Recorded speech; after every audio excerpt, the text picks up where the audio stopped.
우리가 주일 오전에는 계속해서 구약 성경 전체의 강해 설교에 대해서 신학적 총 주제들을 가지고 설교를 하는 중에 오늘은 예배 신학, 예배 발전이라는 제목으로 하나님 말씀을 선포했습니다. 우리 앞뒤 좌우로 인사 교제 교통 나누겠습니다. 예배가 생명입니다. 시작. 네, 그렇게 예배는 창세 때부터 발전하여 오늘날까지 도달하게 된 것입니다.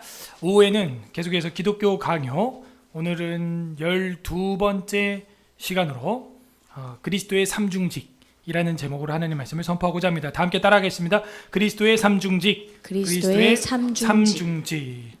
근데 이 장이요, 그리스도의 삼중직만 이야기하는 것이 아니라 그 그리스도의 삼중직은 결과론적인 이야기고, 어떻게 신이 인간을 구원하는 피조물로 오셨느냐 이해가 안 된다. 그러니까 예수님을 피조물로 보니까 이해가 안 되는 거죠. 예수님은 신이고 하나님이십니다. 그렇게 봐야 삼중직이 이해가 되고, 삼중직을 이행하기 위해서는 우리가 지난 시간에 배웠던 뭐였죠? 지난주 주제가요? 그렇죠. 이게 연결되는 거예요. 성육신이 없이는 삼중직이 안 되기 때문에 삼중직을 감당하기 위해요 성육신으로 왔고, 성육신으로 와야 삼중직이 감당이 가능하다. 그러면 그분은 누구시냐? 이게 우리 기독교의 싸움이었고 교리였고 회의였고 전쟁이었고 역사입니다. 핏값을 치러서 얻은 역사예요. 그게 오늘 기독교 강의 12번째에 2권 14장 1항에서 15장 6항까지의 내용입니다. 위격적 연합을 통한 양성의 교통, 그리고 나서 나오는 제목이 그리스도의 선지자, 왕, 제사장 직분, 이렇게 나오는 거죠.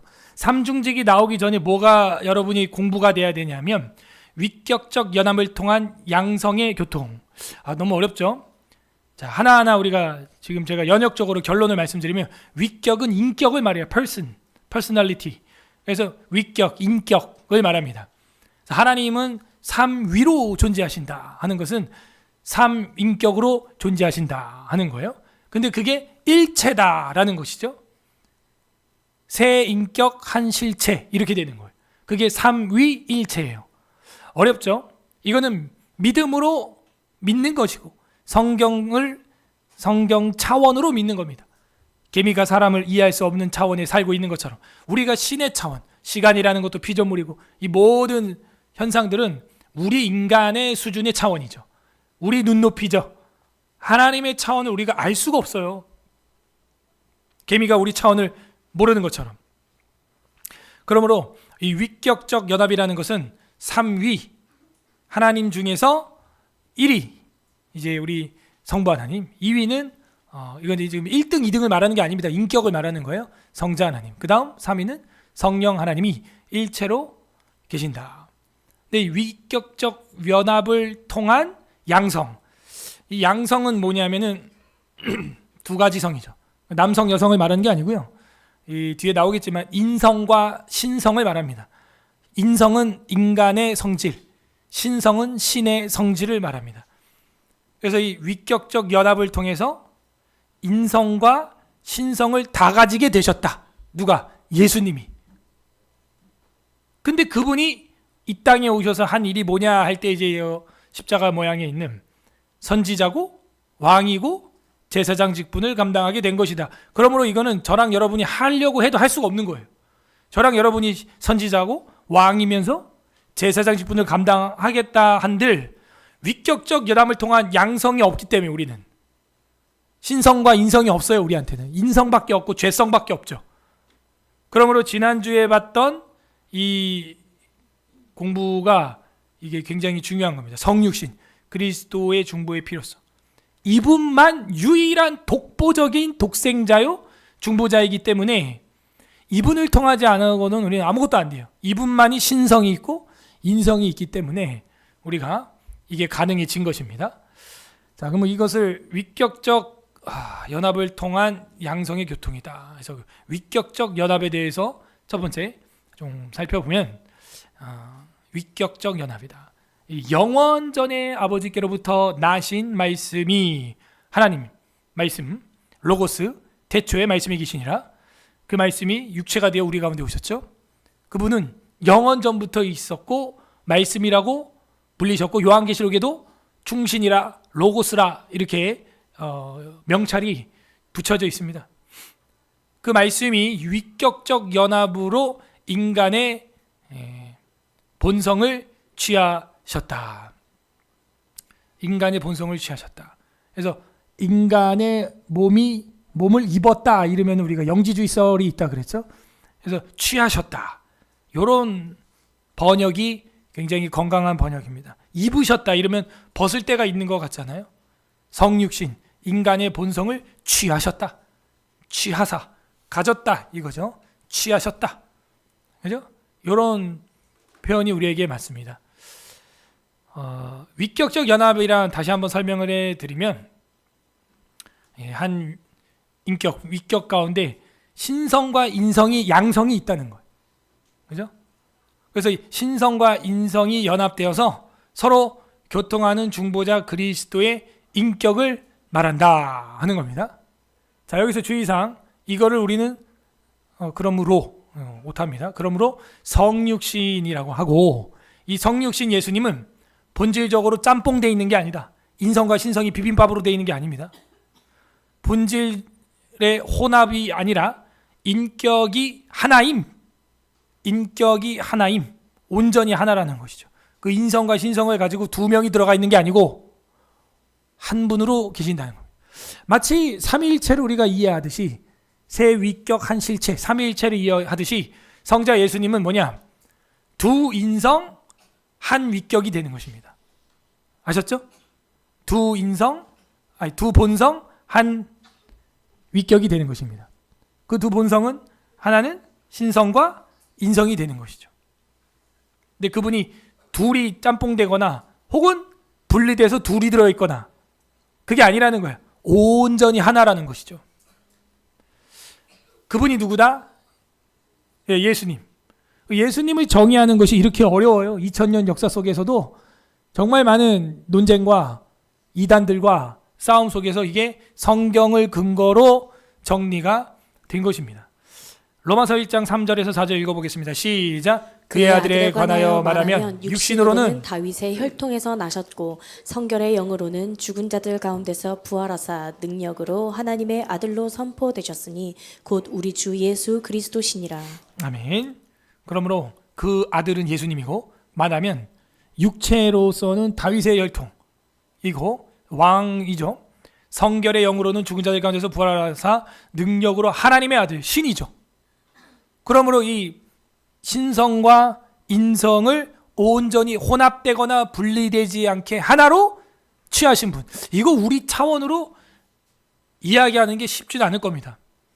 하나님의 아들로 선포되셨으니 곧 우리 주 예수 그리스도시니라. 예수님은 도대체 누구신가? 바울도 이렇게 표현할 수밖에 없어요. 인성과 신성, 성결의 영으로 죽은 자 가운데서 부활하시는 분이 누구냐? 그건 신이다, 신. 골로새서 2장 9절 읽어보겠습니다. 시작. 그 안에는 신성의 모든 충만이 육체로 거하시고. 그래서 존 칼빈은요, 예수 그리스도에 대해서 그 신성과 인성을 분리하는 것도 이단이고 혼합하는 것도 이단이다 이렇게 얘기한 거고, 더 나아가서 크게는 삼위일체, 하나님의 삼위격을 다 말해봐요. 뭐예요? 성부, 성자, 성령이 일체다. 삼체라고 하면 30론 이단이고, 하나의 신이 세 개의 얼굴로 나타났다 그러면은 30론이고, 그죠? 양태론이고, 그죠? 세 분으로 있다 그러면 30론이고, 다 이단이라는 거예요. 실제 이단입니다, 지금도. 그래서 그 신성의 모든 충만이 그 육체로 거했다는 거죠. 와, 이런 신비가 어디 있단 말입니까? 신성, 그리고 그 인성에 있어서 빌립보서 2장 6절 8절 읽어봅니다. 시작. 그는 근본 하나님의 본체이시나 하나님과 동등됨을 취할 것으로 여기지 아니하시고 오히려 자기를 비워 종의 형체를 가지사 사람들과 같이 되셨고 사람의 모양으로 나타나사 자기를 낮추시고 죽기까지 복종하셨으니 곧 십자가에 죽으심이라. 하나님의 본체라자. 본체. 컴퓨터도 본체가 있죠. 본체 없으면 컴퓨터 안 들어갑니다. 본체예요, 본체. 그래서 하나님과 동등. 근데 사람의 모양으로 나타났다. 이게 참으로 웬 자비입니까? 웬 은혜입니까? 예를 들어서 여러분이 키우는 햄스터가 불쌍해서 내가 햄스터가 돼서 놀아줬다 하는 거예요. 이해가 안 되죠. 될 수가 없죠. 그건 될 수 없는 일이 일어난 거예요. 인류 역사에. 참, 하나님의 본체인데 사람의 모양으로 왔다. 신성, 인성. 그걸 다 보여주고 있는 겁니다. 그래서 우리가 위격적 연합은 두 본성이 한 인격이다. 두 본성은 뭐라고요? 그치. 그게 한 인격을 이루는 것입니다. 이걸 이제 여러분이 조금 어렵겠지만 저한테 쉽게 배웠어요. 위격적 연합이라는 것은 두 본성이 한 인격을 이루는 것이다. 그 두 본성은 인성과 신성이다. 혼합된 거 이단이다. 분리된 거 이단이다. 그냥 하나다 라고 말해야 한다는 것이죠. 그래서 이 위격적 연합은 두 본성이 한 인격이다. 옆 사람한테 설명해 주세요. 시작. 위격적 연합은 두 본성이 한 인격이다. 그 두 본성은 뭐다? 신성과 인성이다. 됐어요? 네. 삼일체를 공부를 했기 때문에 예수님의 그 위격적 연합에 대해서 그렇게 어렵지는 않을 것입니다. 성경 곳곳에서 이야기를 하고 있죠. 두 번째, 신인 양성의 교통. 신성과 인성, 양성, 남성, 여성, 양성이 아니라 양성평등이 아니라 신성과 인성의 양성이 교통. 예수님은 그게 어떻게 교통되는가? 우리가 이야기를 좀 해보면 예수 그리스도는 한 위격이면서 한 인격이에요. 한 위격으로서는 성자의 위격을 가지고 있고 인격으로서는 신성과 인성이 하나인 인격을 가지고 있죠.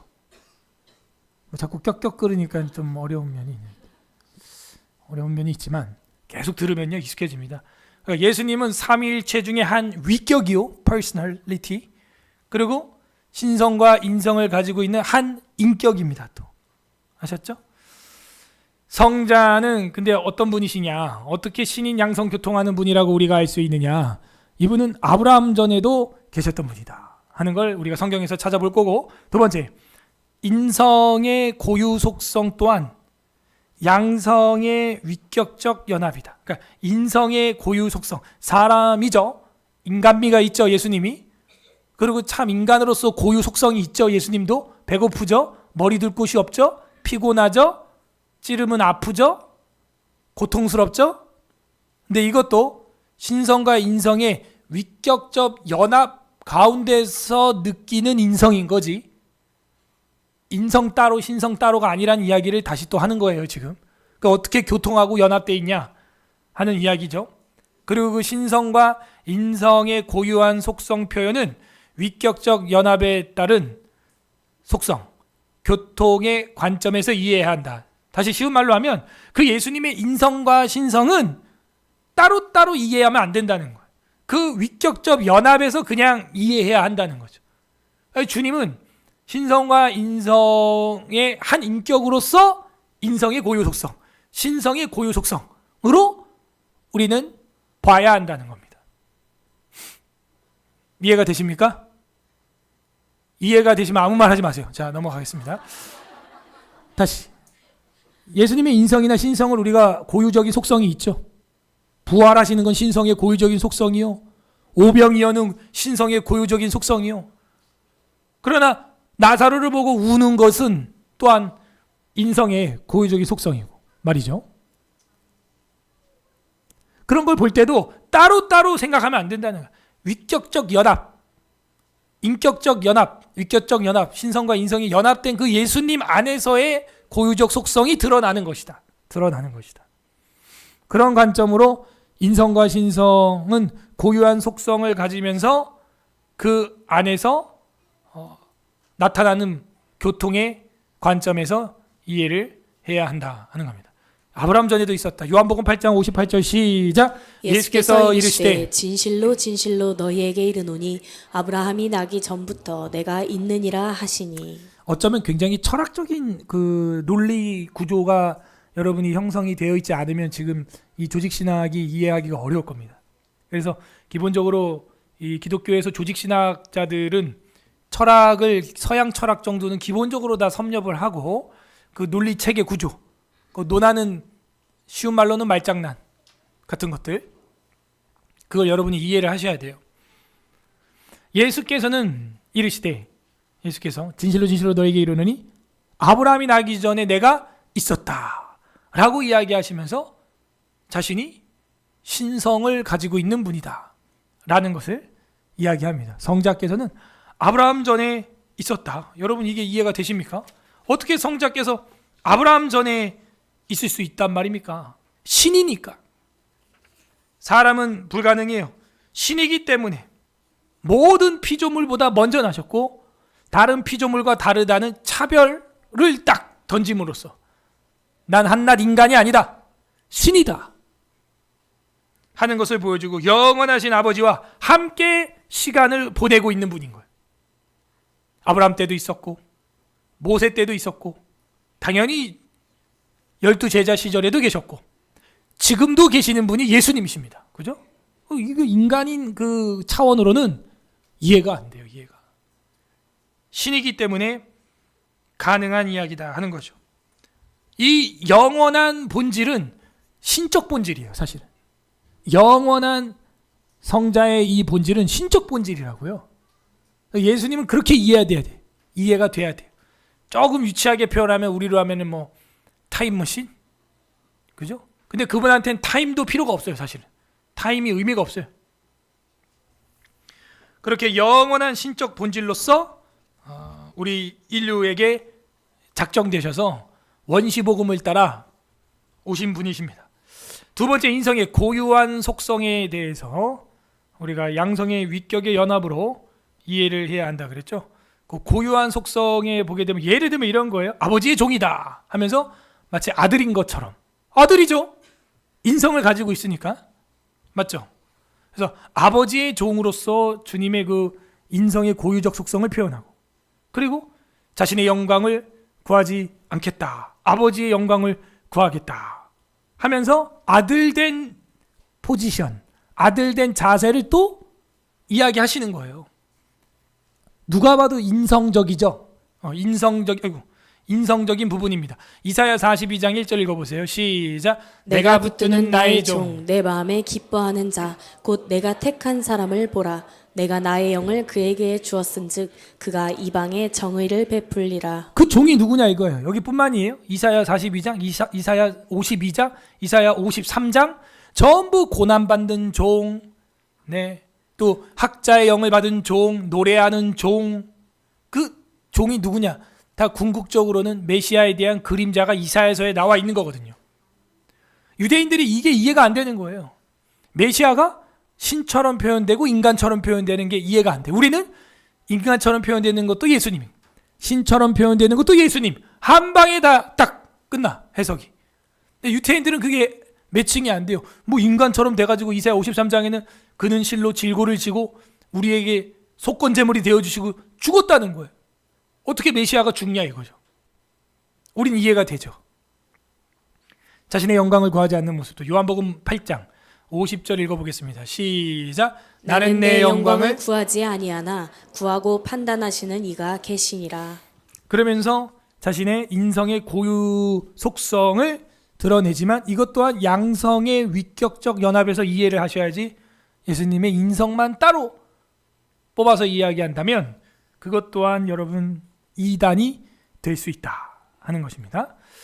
자, 그래서 그 주님의 고유적인 속성에 대해서 봤고, 세 번째는 신성 인성의 고유한 속성의 표현은 위격적 연합에 따른 속성, 교통의 관점으로 이해하셔라. 무슨 얘기예요? 두 명이 있다고 자꾸 이해하지 말고 예수님이 분리되고 혼합된 게 아니라 하나인데 그 안에서 인성과 신성이 교통하는 관점이다라는 거예요. 교통.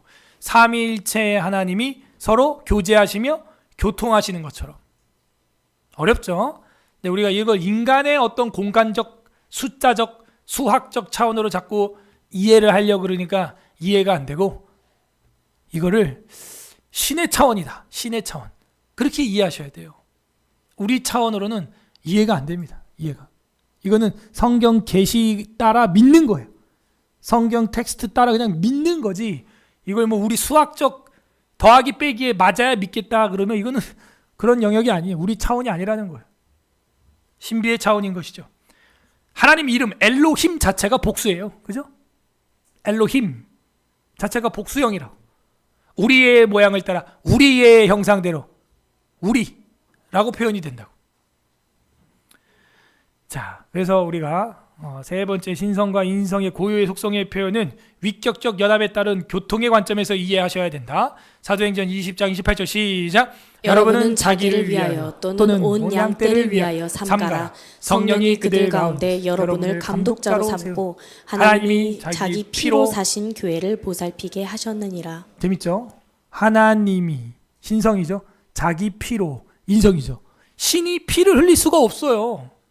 피주머니로 와야 피 흘림이 없은즉 뭐가 없다? 죄사함이 없느니라. 그죠? 피를 흘려야 되는 거예요. 피를.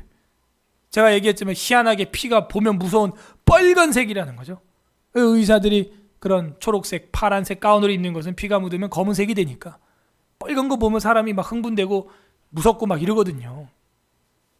하나님이 신기하게 피를 빨간색으로 만들었어요. 예쁜 핑크색이나 크림 색깔로 안 만들고 말이죠.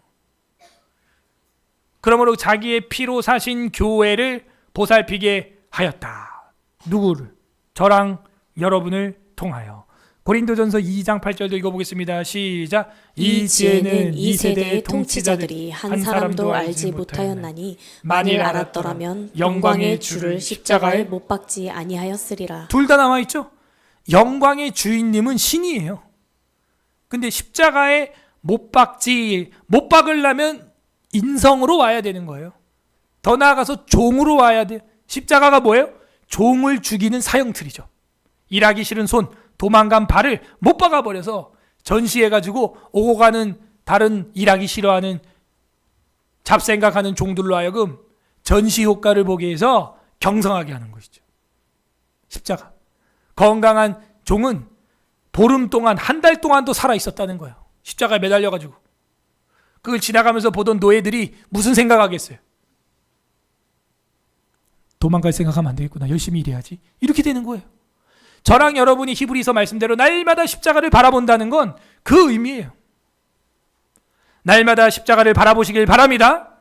주님의 종으로 살겠다는 거예요. 신이신 예수님이 인간으로 와서 그렇게 종 중에 종으로 죽었으니 우린 날마다 그 십자가를 바라보자.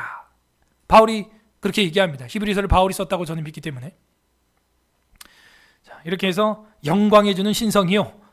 십자가에 못 박으려면 인간으로 오셔야 되는 겁니다. 원시복음을 이루려면 그렇게 와야 되는 거죠. 여인의 후손으로. 신인 양성교통에 대해서 생각을 해봤습니다. 세 번째, 위격적 연합을 통한 양성의 교통에서 우리는 위격적 고난 감수라는 부분을 생각해야 됩니다. 이 위격적 고난을 감수를 하려면 이사야서나 구약에 나타난 미가서나 스가랴서에 은삼십에 팔린다든지 목자를 치니 양이 흩어진다라든지 어떻게 그 이해가 돼요? 분명히 이분은 고난을 받는 분이에요. 고난을 감수하시는 분이에요. 감당한다는 거죠. 고난을 감수하시려고 한다면 당연히 인성을 가지고 오셔야 되는 거죠. 그러니까 우리 가장 큰 질문은 뭐예요? 어떻게 신이 고난을 받을 수 있는가? 이거죠. 우리 인간의 머리로는 이해가 안 되죠. 어떻게 신이 고난을 받을 수 있는가? 신이라는 존재, 그리고 고대 그리스 로마 신화가 왕성할 때 여러분 생각해봐요. 신이라는 존재가 어떤 존재입니까? 인간하고는 뭐 하늘과 땅 차이잖아요. 근데 이 개념만 팽배했던 고대 사회에서 뭐가 나온 거예요? 신이 인간을 사랑하사 죽었다는 거예요. 이 개념은 충격적이죠. 왜냐하면 보통 신은 어때요? 소위 이슬람의 알라라고 하는 신도 자기와 인간은 주종관계예요. 그냥 인간이 못하면 그 신에게 그냥 심판받는 대상이에요. 너가 구원받을 길은 자살폭탄 테러밖에 없는 거예요. 이슬람은. 그 자살폭탄 테러에서 성전에서 순교해야 천국에 갈 수 있다는 거예요. 이슬람 교리는. 그런 신이에요. 근데 우리가 믿는 신은 그런 신이 아닙니다. 그런 하나님이 아니에요. 자기가 우리 인간 따위를 살리기 위해 우리의 죄의 때를 대신 다 씻어버렸다는 거죠. 대신 죽으러 왔다는 거예요. 이게 복음입니다, 여러분. 그 고대 사회 사람들한테는 충격이에요.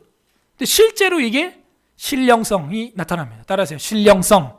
이게 신령성이라는 게 뭐냐면은 뭐 산신령 뭐 이게 아니고요.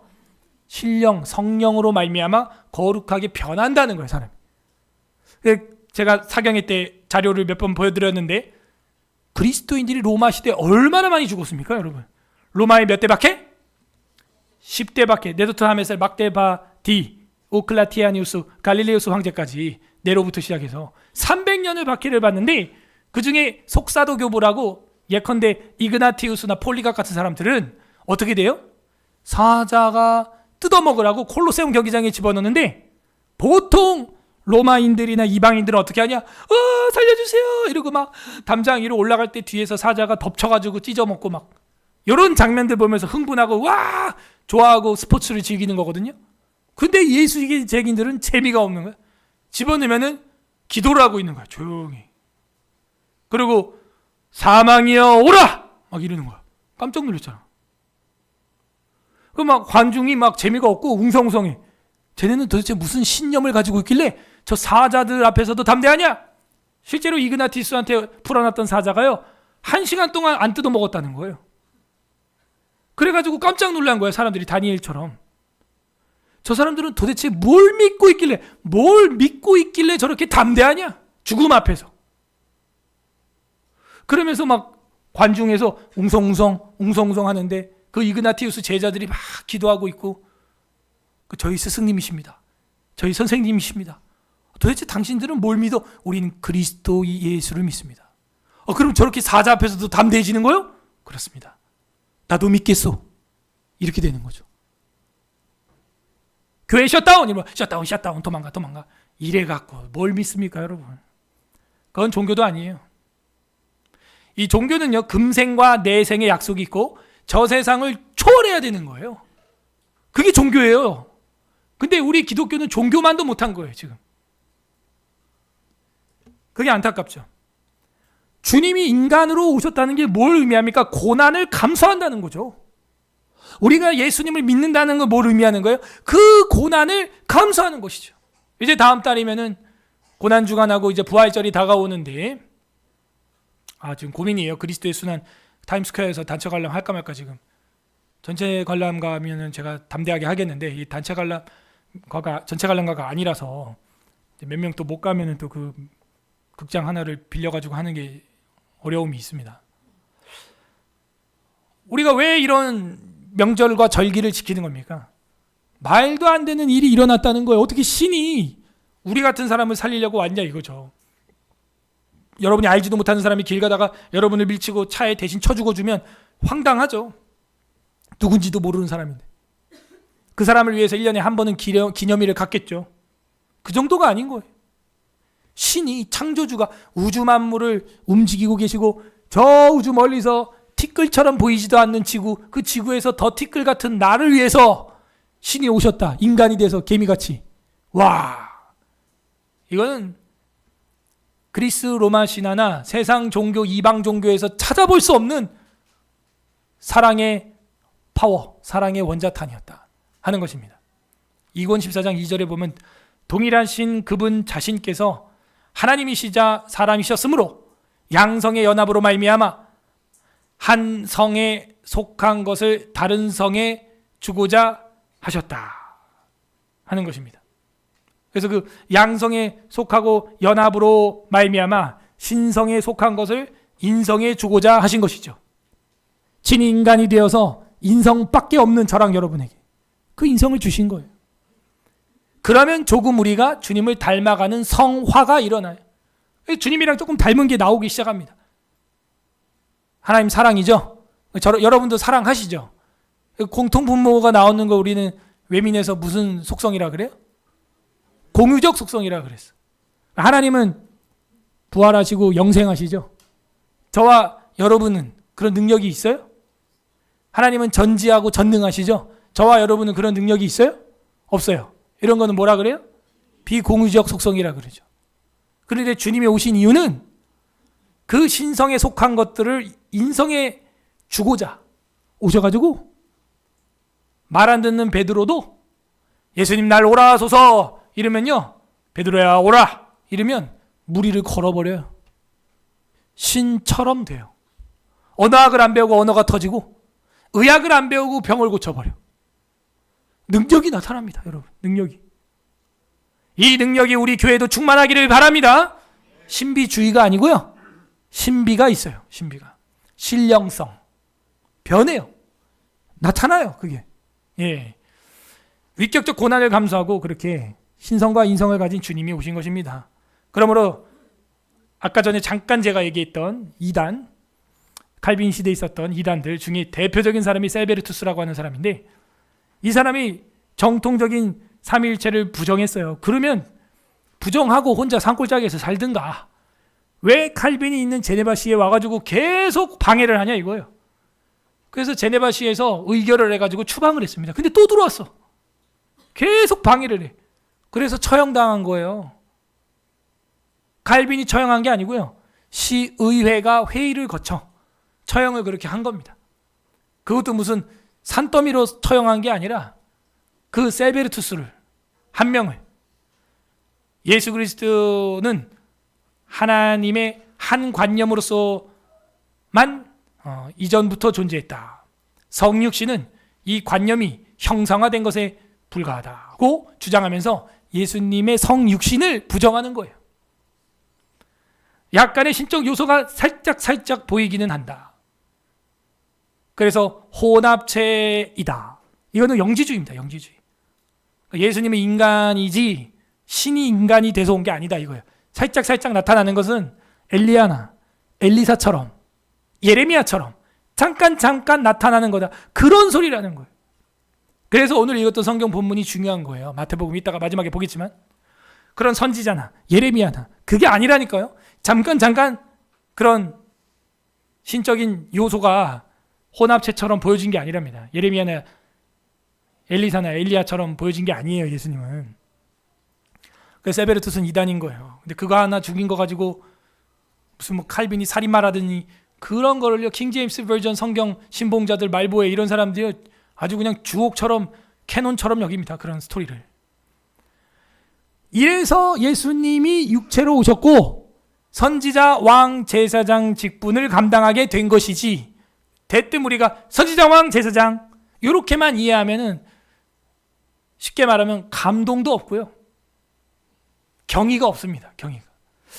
이 주님이 오신 게 이렇게 대단하고 위대하고 어려운 선택이고 과정이었구나. 그러므로 네 번째, 위격적 고난의 감수 다음에는 그리스도의 삼중직이 드러나는 거죠. 그 삼중직을 통하여 고난을 감수하는 삶을 살아가셨다. 그 삼중직은 뭐냐? 따라하세요. 선지자, 왕, 제사장. 객관식으로 내기 참 좋겠죠. 예수님의 삼중직에 속하지 않는 것은 1. 선지자, 2. 왕, 3. 제사장, 4. 종. 4번이겠죠. 그죠? 그래서 선지자, 왕, 제사장 직분 중에서 선지자 한번 생각을 해보면, 히브리서 1장 1절에서 2절 시작. 옛적의 선지자들을 통하여 여러 부분과 여러 모양으로 우리 조상들에게 말씀하신 하나님이 이 모든 날 마지막에는 아들을 통하여 우리에게 말씀하셨으니 이 아들을 만유의 상속자로 세우시고 또 그로 말미암아 모든 세계를 지으셨느니라. 아멘. 선지자들을 통하여 여러 부분과 모양으로 말했는데, 이 모든 날의 마지막에는 아들을 통하여 드러났다. 그 아들은 예수님 말이에요, 지금. 그래서 예수님이 선지자의 마지막 선지자. 예수님이 선지자 중에 실체, 핵심. 그죠? 모든 구약의 선지자는 그림자. 진짜 선지자는 아들. 그래서 선지자, 왕, 제사장에게 동일하게 하는 게 뭐예요? 기름을 붓는 거예요. 기름을 붓는 행위를 메시아라고 하는 거예요. 이게 헬라어로는 크리스토스가 되는 것입니다. 기름 붓는 직분은 딱 3개. 그래서 메시아, 그리스도라는 말은 기름 부음 받았는데, 예수님은 3번 기름 부음을 받은 것이죠. 선지자로서, 왕으로서, 그죠? 제사장으로서. 마지막에는 아들을 통하여 말씀하셨으니 이 아들은 만유의 상속자, 그리고 그로 말미암아 모든 세계를 창조했다. 여기도 신성이 나타나 있네요. 그죠? 아들은 인성을 보여주고 세계를 지었다. 이거는 사람이 아니죠. 창조자죠. 선지자십니다. 누가복음 24장 19절 시작. 이르시되 무슨 일이냐. 이르되 나사렛 예수의 일이니 그는 하나님과 모든 백성 앞에서 말과 일에 능하신 선지자이거늘. 선지자다. 엠마오로 가는 제자들 역시 그렇게 코칭을 받고 있습니다. 그러므로 예수께서 기름 부으심 받은 것은 가르치시는 역할뿐만이 아니라 자신의 모든 몸으로 복음이 계속 전파되는 일에 성령의 능력이 작용하게 하려고 이 땅에 오신 것이다. 모든 가르침의 그 교훈과 그 복음 전도 온몸으로 전파하게 되신 거고, 성령을 통하여 이제는 그 작용들이 땅끝까지 일어나도록 하셨다. 신이죠, 신. 사람이 할 수 없어요. 두 번째, 삼중직, 그리스도의 삼중직 중에서 왕 부분 한번 생각을 해보겠습니다. 마태복음 28장 18절 시작. 예수께서 나와 말씀하여 이르시되 하늘과 땅의 모든 권세를 내게 주셨으니. 아멘. 이 마태복음은요 인클루지오로 구조가 되어 있습니다. 그래서 1, 2장과 27, 8장을 같이 보는 것이 좋습니다. 그래서 보게 되면 이제 마태, 마가, 누가, 요한복음에 안 나오는 뭔 박사? 동방 박사가 마태에만 딱 나와요. 근데 그 박사라고 하면은 여러분 동방에서 왔기 때문에 여러분 볼 땐 동쪽은 이쪽이죠. 그러면은 이스라엘로부터 동쪽은 어떤 나라예요? 페르시아, 바벨론이라고 하는 초강대국 나라를 말해요. 거기서 박사면 뭐예요? 세계 최고 박사죠. 뭐. 오늘날로 하면 뭐 영미권의 박사라고 할 수 있겠어요. 최고의 학업까지 끝낸 사람들이. 그 사람들이 와가지고 헤롯 대왕도 무서운 판에, 헤롯이 얼마나 권세가 센 줄 여러분 아셔야 돼요. 헤롯의 왕가의 자손들이요 뭐 10명이 넘습니다. 헤롯 필립, 헤롯 안티파스, 헤롯 아그리파, 헤롯 대왕, 헤롯 뭐 아켈라오, 뭐 헤롯 엄청 많아요. 근데 그 헤롯 왕한테 와서 하는 소리가, 왕이시여 경배를 받아서 이래도 지금 시원찮을 판에 유대인의 왕으로 나시니가 어디 있습니까? 딱 이러는 거지. 여기서 이제 충격을 받는 거예요. 그게 이제 마태복음 2장입니다. 그죠? 1장은 족보니까 일단 제껴두고 서로는 2장인 거예요. 거기서 유대인의 왕으로 나시니가 어디 있습니까? 우리 경배하겠습니다. 딱 이래버리는 거죠. 그러니까 헤롯 왕이 뭐라 그래요? 찾으면 알려달라. 나도 경배하겠다. 근데 실제로 둘 다 경배해야 될 분이에요. 맞습니까? 예수님은 두 무리에게 다 경배 받으셔야 될 분입니다. 아멘? 오늘 우리에게 예배 신학을 알려주신 분은 예배 받으셔야 되는데, 보통 바울 바나바는요 누가 와서 자기한테 절하면은 아이고 나도 너희와 같은 사람이다, 성정을 가졌다 이런데, 예수님 보세요. 아기 때부터 절 따박따박 다 받아. 그런 이상한 걸 느끼셔야 돼요, 여러분이. 파도야 잠잠하라 하니까요 제자들이 엎드려가지고 이가 누구이기에 바람과 파도를 잔잔케 하는가 하면서 엎드려 경배하니까 예수님이 어이구 절하지 마라. 그래요? 절 다 받아. 경배하더라. 다 받아요 그냥. 그런 모습에서 여러분이 이 권위 있는 자와 같다는 걸 아셔야 됩니다. 그게 마태복음 서론에 나왔고, 이거는 이제 마지막 장이죠. 예수께서 나와서 말씀하려 이랬는데, 하늘과 땅의 모든 권세, 하늘 권세, 땅 권세, 신성과 인성이죠. 권세는 누가 가지고 있어요? 종이 가지고 있어요? 왕이 가지고 있어요? 끝난 거죠. 이 뒤에 말이 참 우리가 좋아하는 말씀이죠. 아버지와 아들과 성령의 이름으로 세례를 줘라. 이게 삼위일체잖아요. 아버지, 아들, 성령. 이 이름들로가 아니라 이름으로 단수를 쓰고 있어요. 헬라어로. 아버지와 아들과 성령의 이름들로, 이게 아니라 이름으로. 삼위일체예요. 우린 그래서 믿는 거예요. 성경이 그렇게 기록되어 있으니까. 근데 어떻게 주냐? 하늘 권세, 땅 권세를 내가 갖고 있으니까 줘라. 그러면 어떻게 된대요? 세상 끝날까지 내가 너희와 항상 함께하는 줄로 믿습니다. 여러분, 이대로 안 하면 하나님 우리와 함께 안 해. 내가 너에게 가르쳐 분부한 모든 것을 가르쳐 지키게 하고, 성경 토타 스크립트라 창세기부터 계시록까지 무조건 다 봐야 돼요. 그래야 주님이 우리와 함께 하심을 우리는 확신할 수 있습니다. 그 하늘 권세, 땅 권세 다 주셨어요. 다 가지고 계세요. 그분은 왕이에요, 왕. 그래서 이 마태복음 1장 1절 아브라함과 다윗의 자손, 다윗이 직업이 뭐예요? 왕이죠, 왕. 예수 그리스도의 세계라, 족보라 이렇게 시작하는 겁니다. 그렇군요. 그리스도의 왕권은 단순한 지배가 아닙니다. 유치한 생각을 하면 안 돼요. 그리스도의 왕권은 아까 제가 설명 다 했습니다. 희생입니다. 그리스도의 왕권은 단순한 정복이 아닙니다. 선물입니다. 성령을 선물로 주고 생명을 선물로 주고 내적 외적으로 뺏어감이 아니요 우리 속에 비어있는 걸 채워주심. 이런 왕 보셨어요, 여러분? 이런 지도자가 진짜 지도자죠. 성령으로 충만케 채워주시고 넘치게 하여 주시고, 맞죠? 예, 넘치도록 주시는 분이 주님의 힘과 영원성에 우리는 집중해야 됩니다. 그게 뭐예요? 왕이라는 거, 왕. 왕에게는 힘과 영원함이 있어요. 그리스도의 왕권은 구원과 관련하여 교회와 교인 전체에게 미치게 되어 있습니다. 여기는 그분의 통치자, 통치장이에요. 하나님의 통치가 임하는 곳, 교회예요. 이 왕의 영원성과 권력이라고 하는 것은요, 이 복된 불멸이다. 칼빈은 그렇게 얘기해요. 우린 영원하다 하는 게 뭐예요? 복된 불멸. 멸하지 않는다는 거예요. 근데 어떻게 멸하지 않느냐? 복되게 영원히 불멸하다 하는 것이죠. 그럼 지옥이 무엇이냐? 저주된 불멸입니다. 죽지 않되 계속 고통을 받는 것이죠. 우리에게는 이런 복된 불멸의 영광이 임하기를 바랍니다. 그 왕의 통치를 받는 자는 그 영원성을 여러분이 누리고 지배를 받게 됩니다. 세 번째, 제사장 직분에 대해서 생각을 해보고 이제 마치겠습니다. 성경 히브리서 4장 14, 15절 읽어보겠습니다. 시작. 그러므로 우리에게 큰 대제사장이 계시니 승천하신 이 곧 하나님의 아들 예수시라. 우리가 믿는 도리를 굳게 잡을지어다.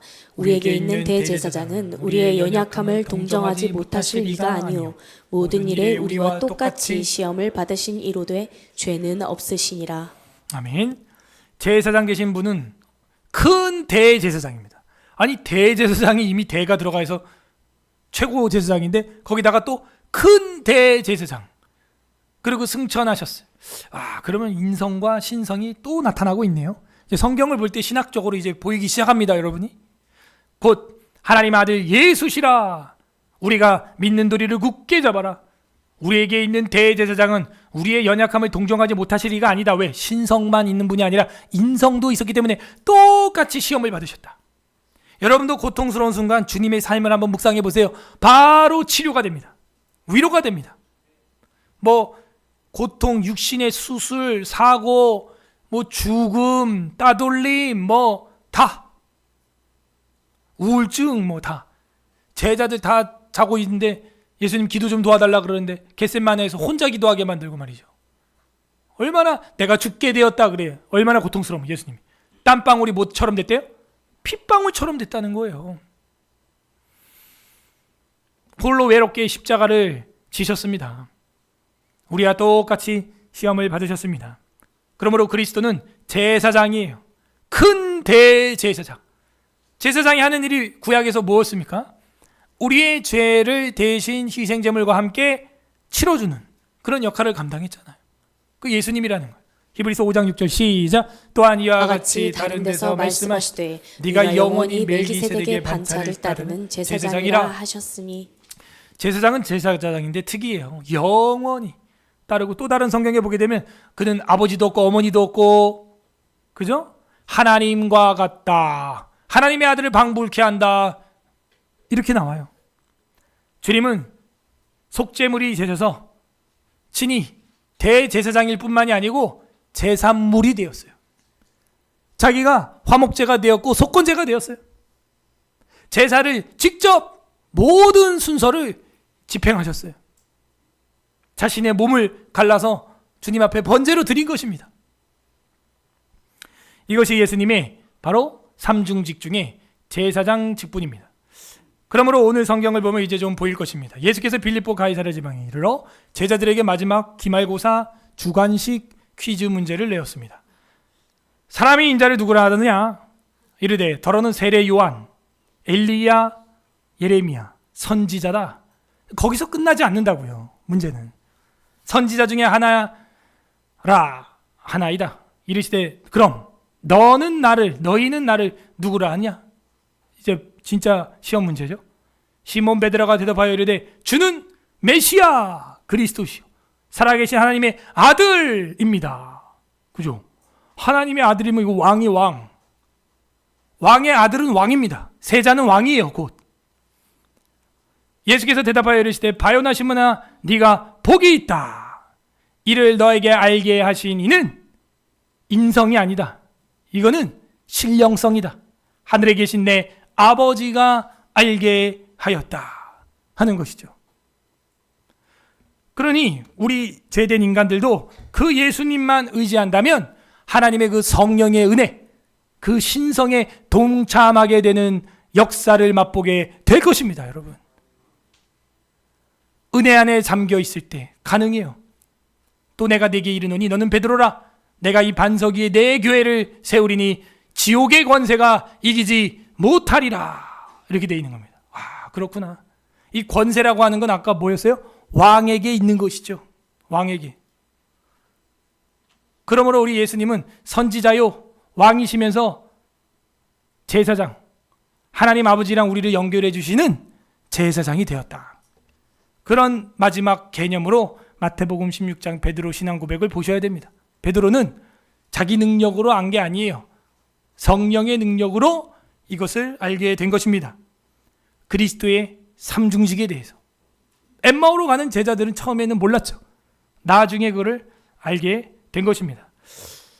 정리해보면 선지자직은 진리의 영을 부어주시는, 생명의 길을 열어주시는 그런 일을 하죠. 선지자는 생명의 길을 열어줘. 회개하라, 성령 받아라, 요엘처럼.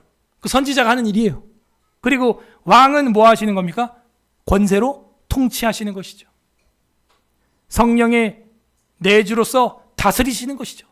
근데 이 왕은 특이한 왕인데 우리 걸 뺏어가는 왕이 아니라 자꾸 뭘 준다는 거예요. 뭐 성령을 주고 뭘 준다는 거예요. 자꾸 채워주고. 그 왕직이었어요. 세 번째 제사장직은 뭡니까? 우리를 제사물로 죽이겠다는 게 아니에요. 자기가 죽겠다는 거예요. 하늘 성소에서 영원한 중보자로 자기가 휘장을 찢어버리겠다는 거예요. 그리고 그 은혜의 보좌 앞에 나갈 수 있도록 제사장직을 내가 이행하면서 내가 제사물이 되겠다는 거예요. 와, 이 모습이 있어요. 요거를 한 번에 보여주는 성경 구절이 있는데 제가 준비를 못했어요. 적어봐요. 요한복음 14장 6절입니다. 오전에 제가 읊었던 성경입니다. 한번 다 같이 읽고 이제 마치겠습니다. 요한복음 14장 6절 한번 찾아보세요. 요한복음 14장 6절, 14장 6절, 172페이지, 172 신약성경 페이지, 요한복음 14장 6절 시작합니다. 합독합니다. 시작. 예수께서 이르시되 내가 곧 길이요 진리요 생명이니 나로 말미암지 않고는 아버지께로 올 자가 없느니라. 자, 여기서 길, 진리, 생명 세 가지죠. 요거를 정리해 보면요. 길이 뭐예요? 길. 하나님께 나아가는 길이죠. 길이 없으면 못 나가죠. 그러니까 예수님이 길이라는 건 내가 중보자다. 내가 다리다. 다리. 내가 뭐라는 거예요? 제사장이다. 이 얘기죠. 제사장. 제사장직을 보여주고 있는 거예요. 길이다 하는 건. 나를 통해서 나갈 수 있고 성막에 들어갈 수 있고 성전에 들어갈 수 있잖아요. 제사장직을 길이다 라고 표현한 거예요. 길이요 진리요 그랬죠. 진리 선포는 누가 해요? 설교자가 하죠. 누구예요? 선지자잖아. 선지자. 그래서 내가 길이요 진리요 할 때 진리는 선지자적 예수님의 삼중직을 말하고 있는 거예요. 하나님의 말씀을 가르치시는 분, 진리를 가르치시는 분, 내가 곧 그니라 하시면서 자신을 진리로 드러내시는 분, 선지자 직분이죠. 세 번째, 길이요 진리요 생명이니. 여러분 이런 거 콜로세움 경기장에서 봤어요? 생명 살려. 자, 이건 살리는 거예요, 죽이는 거예요? 이거는 누구한테 있어요? 권세가? 하나님 맞는데 지금 분위기상 왕. 그 삼중직의 왕권을 이야기하고 있다 이거예요. 길이요 진리요 생명. 제사장, 선지자, 왕. 그렇게 하나님께서는 우리에게 예수 그리스도를 보내주셨어요. 그러므로 이 요한복음 14장 6절은 또한 아까 봤던 마태복음만큼 굉장히 중요한 예수님의 정체성을 우리에게 보여주고 있습니다. 이처럼 성경은 그리스도의 삼중직을 명확하게 시간이 모자랄 정도로 곳곳에 기록을 하고 있습니다. 그 예수님이 저를 살리려고 2000년 전에 왔다 가셨다는 거예요. 세상에. 여러분을 살리려고 오셨다 가셨다는 거예요. 이 사실을 믿으십니까? 이게 주님의 복음이고 사랑이에요.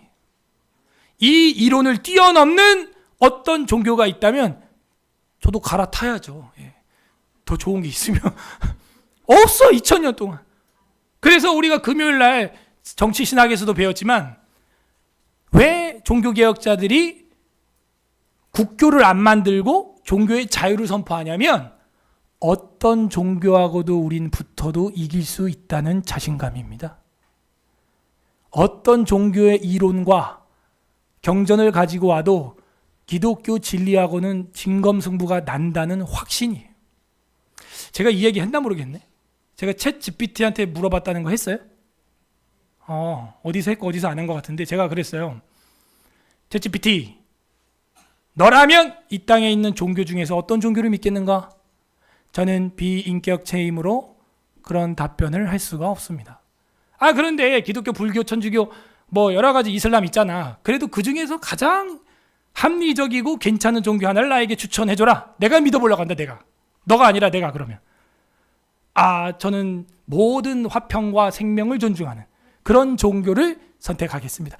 그러니까 자꾸 빙빙 돌리지 말고 어떤 종교인지 얘기해 달라고 제가 아주 꾸치꾸치 물어봤습니다. 그랬더니 저라면 이웃을 사랑하고 화평을 도모하는 그런 종교를 선택하게. 그러니까 그 종교가 뭐냐고. 이슬람, 불교, 천주교, 기독교 중에 4개잖아. 하나만 골라달라고. 내가 막 계속 따지니까 저라면 기독교를 선택하겠습니다. 다 그러는 거야. 챗 GPT 이거 유튜브 올리면 이거 조회수 많이 나옵니다. 이런 거. 챗 GPT도 나라면 기독교를 믿겠대. 그래서 왜 그러냐 그랬더니 일단 예수 그리스도의 이야기는 신화로 보기에 어렵고 역사적 예수가 너무나 많습니다. 이 역사적 예수가 뭐냐면 일반 역사 사료, 우리가 흔히 알고 있는 뭐 플라비우스 요세푸스의 요세푸스라는 책이라든지 뭐 기독교의 발흥이라든지 일반 불신자들이 쓴 역사책에도 예수의 부활과 그 제자들의 이야기가 너무 많이 있다는 거예요. 성경 뭐 이런 거 말고 역사적 예수에서 그냥. 그래서 이거를 심지어 뭐라 그러면 부활 사건 또한 부정하기가 어렵다는 거예요. 그 뒤에 그걸 신봉하고 전폭적으로 따랐던 역사적 예수 사료를 보면 이게 너무 강력하다는 거예요. 사료가. 와, 그 사료가 돼지 사료를 말하는 게 아니고요. 그 자료를 역사적 자료를 줄여서 사료라고 하는 겁니다. 무슨 고양이 사료 그런 게 아니고요. 그래서 그 사료가 너무 많아서 자기는 기독교를 선택한다는 거예요. 제가 그 다음에 한마디 했죠. 그래, 늘 지금처럼 말해. 애매하게 말하지 말고 앞으로 고치도록 하겠습니다. 퇴근해. 계속 해야 돼요. 주입을 해야 돼. 이렇게. 얘도 교육을 받아야지 또 딴 사람들한테 똑바로 얘기하지. 이거 어리버리 해가지고 아이고 AI 교육이 필요합니다. 여러분 많이 하세요. 여러분들 한 번씩 다 해. 그 다 쌓여 데이터가 또 학습이 돼요. 얘가 학습이. 그러니 우리가 어쩌다가 믿게 된 거예요. 이게 하나님의 전폭적인 은혜입니다. 하나님의 초대입니다. 그러므로 우리는 그의 사랑에 매여 있는 것이죠. 오직 주의 사랑에 매여서 가는 겁니다. 매여서. 나도 몰라. 내가 왜 이 길을 가는지. 28살 때쯤 비가 추적추적 오는 장마 전에 사당동 총신대 캠퍼스에서 도서관에서 공부를 하고 하는데 우산을 안 가져와서 밖에 비가 오길래 비를 추적추적 맞으면서 제가 하교를 했던 기억이 납니다. 그때 이제 찬양을 듣는데 눈물이 줄줄줄 나는 거예요. 와, 내가 뭔데 이렇게 하나님의 일을 하면서 비까지 맞아가면서 슬프지도 않고 이렇게 기쁘게 성경을 배우고 신학을 하고 공부를 하던가 하나님의 사랑에 내가 붙들렸구나. 그게 딱 깨달아지는 거예요. 걸어가면서. 그래서 걸어가면서 울었습니다. 그러니까 여러분도요, 이 주님의 오심, 성육신과 위격적 연합을 통한 신성과 인성의 교통으로 삼중직을 감당하신 그 엄청난 경륜을 여러분이 조금만 더 묵상해 보신다면 하루하루가 감사가 될 것입니다, 여러분. 이 시간 우리 주님을 생각하며 기도하겠습니다. 오 주님 감사합니다.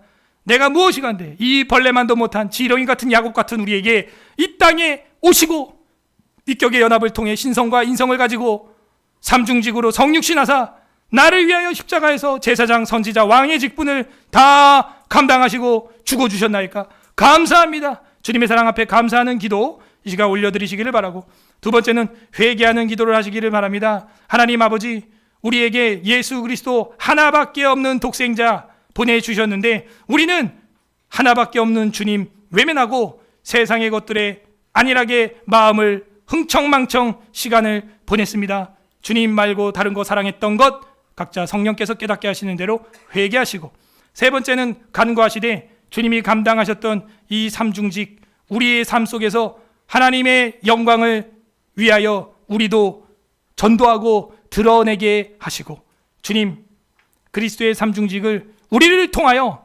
주님의 신성의 신령성에 동참하는 우리가 될 수 있도록 여러분 같이 기도해 주시기를 바랍니다. 기도하겠습니다.